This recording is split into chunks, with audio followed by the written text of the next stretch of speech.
ଶୁଣ ଆମର ଯୋଉ ପଡୋଶୀ ଘର ଝିଅଟା ଆସିଛି ସେ ନା ଏକ ନମ୍ବର ମିଛେଇଟେ। ସତରେ ନା କଣ? ହଁ ତା କଥା ତମେ ବିଲକୁଲ ବି ବିଶ୍ୱାସ କରିବନି। ହଉ ଠିକ ଅଛି। ଆଚ୍ଛା ଶୁଣିଲ ସେ ତମ ସକାଳେ କଣ କହୁଥିଲା? ସେ କହୁଥିଲା ତମ ସ୍ତ୍ରୀ ବହୁତ ସୁନ୍ଦର।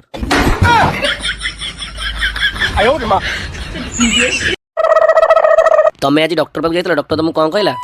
ଡକ୍ଟର କହିଲା ତମେ ଯଦି ଗୋଆ କି ମନାଲି ବୁଲିବାକୁ ଯିବ ତାହେଲେ ତମ ଦେହ ପୁରା ଭଲ ହେଇଯିବ। ତାହେଲେ ଆମେ କୁଆଡେ ଯିବା? ଆମେ ଆଉ ଗୋଟେ ଡକ୍ଟର ପାଖକୁ।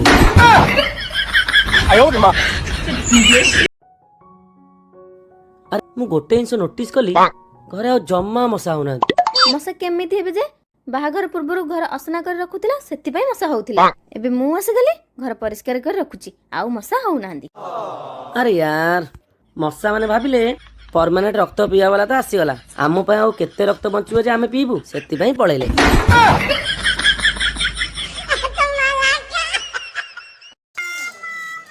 କୁଆଡେ ଯାଇଥିଲୁ? ଖେଳିବାକୁ। କୁଆଡେ ଆସିଲୁ? ଖାଇବାକୁ। ଖାଇକି କୁଆଡେ ଯିବୁ? ଖେଳିବାକୁ। କାହିଁକି ଏତେ କଷ୍ଟ କରି ଆସିଲୁ? ଯା ଖେଳୁଥା, ମୁଁ ଖାଇବାକୁ ନେଇକି ଯାଉଛି। ଜଲ୍ଦି ଆସିବ।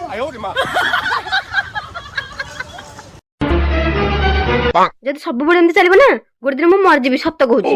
ଚୁପ୍ କର ୟାର, ସବୁବେଳେ ଖାଲି ମରିଯିବି ମରିଯିବି ମରିଯିବି। ମୋ କଥା କେବେ ଚିନ୍ତା କରିଛ? କେତେ ଖରାପ ଲାଗୁଛି ମତେ। ସବୁବେଳେ କହୁଛ ମରିଯିବି ମରିଯିବି, ହେଲେ ମରିବାର ନାଁ ଗନ୍ଧ ଧରୁନ। ବାପା ମାନେ ଆଜି କ୍ରିକେଟ ଖେଳିବାକୁ ଯାଉଛି, ମୁଁ ବି ଯିବି। ସିଏ ନଣ୍ଡା ହବ, ତୁ ବି ନଣ୍ଡା ହବୁ। ହଁ ମୁଁ ନଣ୍ଡା ହେବି। ଶୀତ ହଉ ପଛେ ସେ ସକାଳୁ ଗାଧେଇବ, ତୁ କଣ ସକାଳୁ ଗାଧେଇବୁ? ମୁଁ ବାପା ଲେ କାଠ ଧରି କିଆରେ।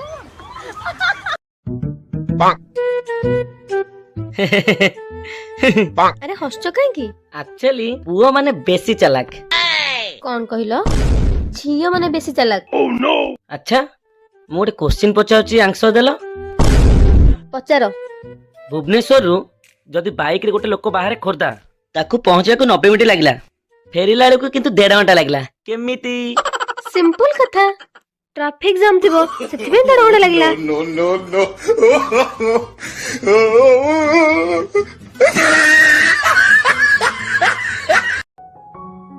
ଶୁଣିଲ, ହଁ।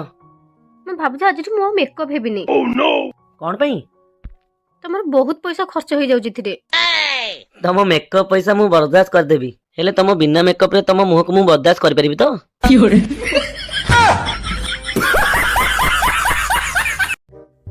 କଣ ହେଲା, ମୁଣ୍ଡରେ କପଡା ବାନ୍ଧି କାଇଁ ଶୋଇଛ?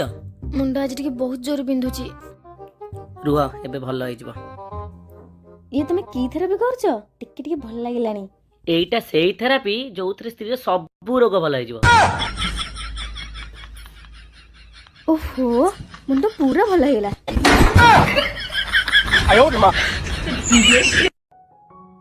ଶୁଣିଲ, ହଁ ମୁଁ କହୁଥିଲି ଆମ ବାହାଘରକୁ 5 ବର୍ଷ ହେଇଗଲା। ହଁ, ତାହେଲେ ଆଉ ଥରେ ଇଲେକ୍ସନ ହବ ନା ଏଇ ସରକାର ଚାଲିବ?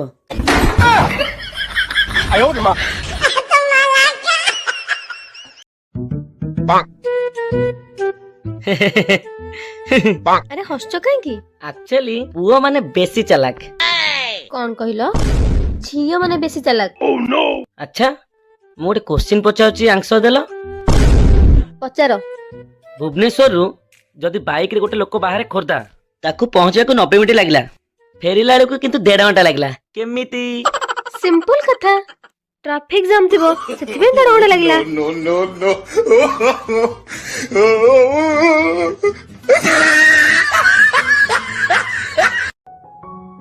ଶୁଣିଲ, ହଁ। ମୁଁ ଭାବୁଛି ଆଜିଠୁ ମୁଁ ଆଉ ମେକଅପ୍ ହେବିନି। କଣ ପାଇଁ? ତମର ବହୁତ ପଇସା ଖର୍ଚ୍ଚ ହେଇଯାଉଛି ଏଥିରେ। ତମ ମେକଅପ୍ ପଇସା ମୁଁ ବରଦାସ୍ତ କରିଦେବି, ହେଲେ ତମ ବିନା ମେକଅପ ରେ ତମ ମୁହଁକୁ ମୁଁ ବରଦାସ୍ତ କରିପାରିବି ତ?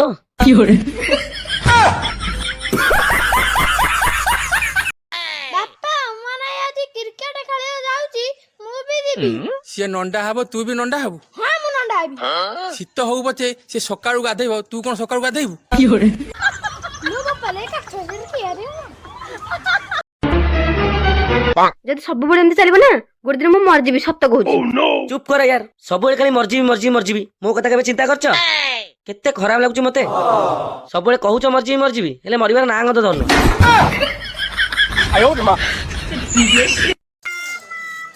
କୁଆଡେ ଯାଇଥିଲୁ? ଖେଳିବାକୁ କୁଆଡେ ଆସିଲୁ? ଖାଇବାକୁ ଖାଇକି କୁଆଡେ ଯିବୁ? ଖେଳିବାକୁ କାହିଁକି ଏତେ କଷ୍ଟ କରି ଆସିଲୁ? ଯା ଖେଳୁଥା, ମୁଁ ଖାଇବାକୁ ନେଇକି ଯାଉଛି। ଜଲ୍ଦି ଆସିବ। ନମସ୍କାର। ଆଜିର ଜ୍ଞାନ କେବଳ ପୁରୁଷ ମାନଙ୍କ ପାଇଁ। ଯିଏ ଆଖି ବନ୍ଦ କରି ଭଲ ପାଏ ସିଏ ହଉଛି ଆପଣଙ୍କ ପ୍ରେମିକା, ଆଉ ଯିଏ ଆଖି ବନ୍ଦ ହେଲା ପର୍ଯ୍ୟନ୍ତ ଭଲ ପାଏ ସିଏ ହଉଛି ଆପଣଙ୍କ ମା, ଆଉ ଯିଏ ଆଖି ଦେଖେଇ ଦେଖେଇ ଭଲ ପାଏ ସିଏ ହଉଛି, ବୁଝିଯାଅ ସେ କିଏ? କିଏ ସେ? କିଏ ସେ? କିଏ ସେ? କିଏ ସେ କହିକି ଯାଅ। ସାର୍ ସେଠି କାହାକୁ ନମସ୍କାର ହଉଥିଲେ? ଭଗବାନଙ୍କୁ। ସାର୍ କାହିଁ କୋଉଠି ଭଗବାନ ତ ନାହାନ୍ତି। ଭଗବାନ ଅଛନ୍ତି କିନ୍ତୁ ତାଙ୍କୁ ଦେଖି ହୁଏନି ହେଲା। ସାର୍ ସେଠି ବସନ୍ତୁନି। କାଇଁ କଣ ଲାଗି? ସାର୍ ଏଠି ମୋ ଜେଜୁକୁ ଆତ୍ମା ଅଛି। କାଇଁ କୋଉଠି ତ ଦେଖାଯାଉନି? ସାର୍ ଆତ୍ମାକୁ ଦେଖି ହୁଏ? ଆରେ ଶୁଣିଲ, ହଁ କଣ କହୁଛ? ଆଜି ପାଗଟା ଭଲ ଦେଇଛି, ଟିକେ ପକୋଡି ଛାଡୁନ ଖାଇବା। ପକୋଡି ଖାଇବ? କାଶ ଏଇଟା ତ ବେକ ହେଇଥାନ୍ତା, ମୋଡି ଦେଇଥାନ୍ତି। କଣ କହିଲ? ନାଇଁ ନାଇଁ, ମୁଁ କହିଲି ପକୋଡି ସହିତ ଚା କରିଦେବି କି? ହଉ କରିଦିଅ।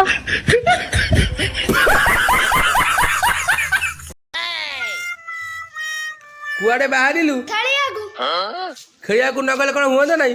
ପାଠ ନ ପଢିଲେ ହୁଅନ୍ତା ନାହିଁ।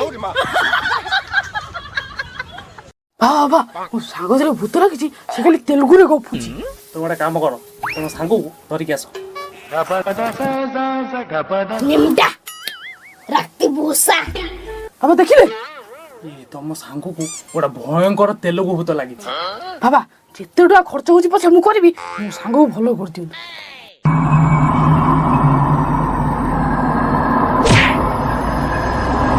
ଦେଖିଲ, ତମ ସାଙ୍ଗକୁ ଏକାଥରେ ଭୂତ ଛାଡି ପଳେଇଲା। ହଉ, କଥା ଅନୁସାରେ ତମକୁ ଏଥର 1000 ଟଙ୍କା ଟି ଦବ, କାଢ। ହେ ମୋ ସାଙ୍ଗ ଉଠିଲାଣି। ମାଇଲା କିଏ? ତତେ ଭୂତ ଲାଗିଥିଲା, ବାବା ତ ମୁଣ୍ଡରେ ମାରି ତତେ ଭଲ କରିଦେଇଛନ୍ତି। ଭୁବନା ଚପା ମୋ ବାହୁବଳୀ ଫିଲ୍ମର ଭେଲିଆନ ଡାଇଲଗ ବସୁଛି, କହିଲା ଭୂତ।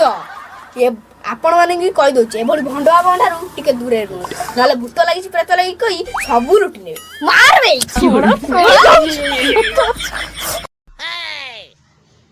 ହ୍ୟାଲୋ ଗୁଗୁଲ, ପାଠ ପାଇଁ ମୁଁ ସବୁବେଳେ ମାଡ଼ ଖାଉଛି। କଣ କଲେ ମାଡ଼ ଖାଇବି ନାହିଁ? ଖେଳ ଛାଡି ଏବେ ପାଠରେ ମନ ଦେ।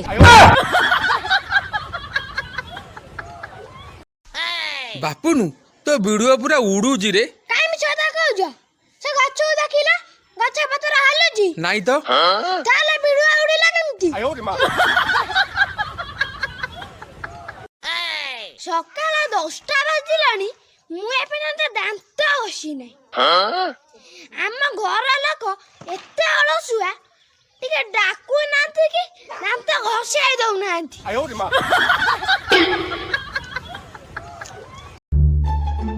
ବିବାହିତ ଜୀବନ ପୁରା କାଶ୍ମୀର ପରିକା। ସେଇଟା କେମିତି? ଦେଖିବାକୁ ସିନା ସୁନ୍ଦର, ହେଲେ ଆତଙ୍କ ବହୁତ।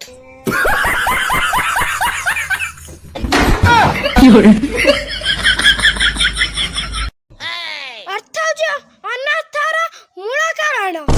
ଅର୍ଥ ପାଇଁ ଇଏ ପାଗଳ, ସେ ପାଗଳ, ଏ ଦୁନିଆ ପାଗଳ। ବାପା ଆଇସ୍କ୍ରିମ ବନାଇଛି, ତମେ ଯଦି 10 ଟଙ୍କା ନ ଦବ ମୁଁ ବି ହେଇଛି ପାଗଳ।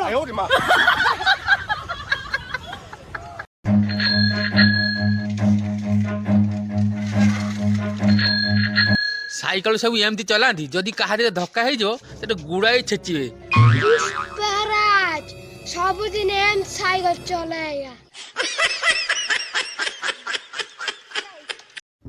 ତମର ଆଜି ଡ୍ରେସଟା ସଫା କରିଦେବି? ଆରେ ବାହ, କଥା କଣ ଆଜି କଣ ନିଜେ ଆସି ପଚାରୁଛ ଏ ଡ୍ରେସଟା ସଫା କରିଦେବି?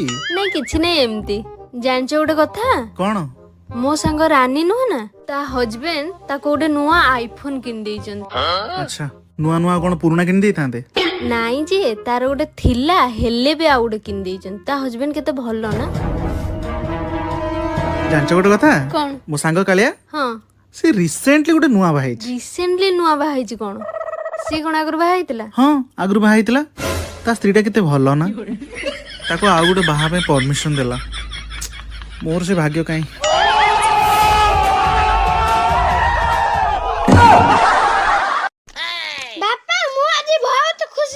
କଣ ପାଇଁ? ଆଜି ମୁଁ ସ୍କୁଲ ବାହାରିକି ଯାଉଛି 100 ଟଙ୍କା ପାଇଲି। କଣ ରାସ୍ତାରୁ? ନା ଘଟ ତଳୁ। ଆରେ ସେ ମୋ ପଇସା ବେ। ଝିଅ କଣ କରୁଛୁ? ହଁ ବୋଉ, ଏବେ ଜଷ୍ଟ ଖାଇକି ଆସିକି ବସିଛି ଆଉ। ଜ୍ୱାଇଁ ପୁଅ କଣ କରୁଛନ୍ତି? ତାଙ୍କର କଣ କାମ ଅଛି, ଯାଇଥିବୁ ସାଙ୍ଗମାନଙ୍କ ସହ ଖଟି କରିବାକୁ ଆଉ।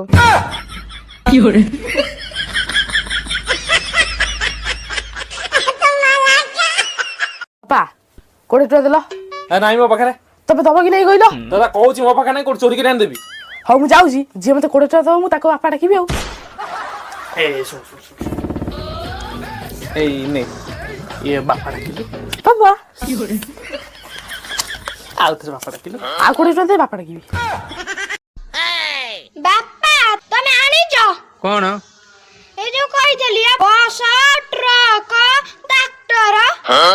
ମୋ କତିରେ ପଇସା ନଥିଲା ତ ଖାଲି ଟ୍ରକ୍ ଟା ନେଇକି ଆଇଛି। ଟ୍ରକ କୋଉଠି ଅଛି? ଗାଁ ଭିତରକୁ ଆସି ପାଇଲା ନାହିଁ, ପୋଲ ପାଖରେ ଥୋଇ ଦେଇ ପଳେଇ ଆଇଛି।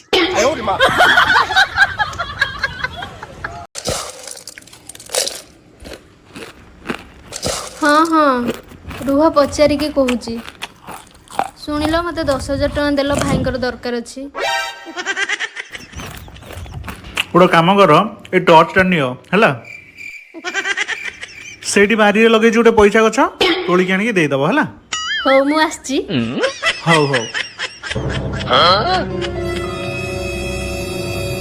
ଟ୍ରଚ୍ ନେଇକି ଯିବି? ମତେ କଣ ମୂର୍ଖ ଭାବିଲ କି? ଦିନଟାରେ ଟ୍ରଚ୍ ନେଇକି ଯିବି? ମୁଁ କଣ ଅନ୍ଧ, ପଇସା ଚିହ୍ନିନି? ଏଇଟା ନିଅ, ତମ ଟ୍ରଚ୍ ରଖ।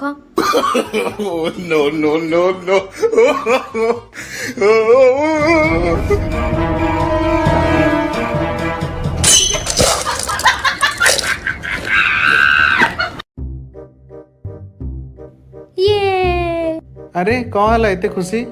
ଜାଣିଛ, ଗୋଟେ ଗୁଡ୍ ନ୍ୟୁଜ୍ ଅଛି। କଣ? ଯୋଉ ଜାଗାଟା ତମର ବିକ୍ରି ହଉନଥିଲା ନା, ହଁ। ସେଇଟା ମୁଁ ବିକ୍ରି କରିଦେଇଛି। ୱାଓ! କେତେ ଟଙ୍କାରେ ବିକ୍ରି କରିଛି ଜାଣିଛ? କେତେ ଟଙ୍କା? 10 ଲକ୍ଷ ଟଙ୍କାରେ ବିକ୍ରି କରିଦେଇଛି। ଆବେ 2 କୋଟିର ଜାଗା 10 ଲକ୍ଷ ଟଙ୍କାରେ ବିକିଛ? କହିଲ 2 ବଡ ନା 10 ବଡ? 10 ବଡ। ଆଉ ତ 10 ଲକ୍ଷ ଟଙ୍କାରେ ବିକ୍ରି କରିଦେଇଛି। ମତେ 5 ଲକ୍ଷ ଦବ ହେଲା।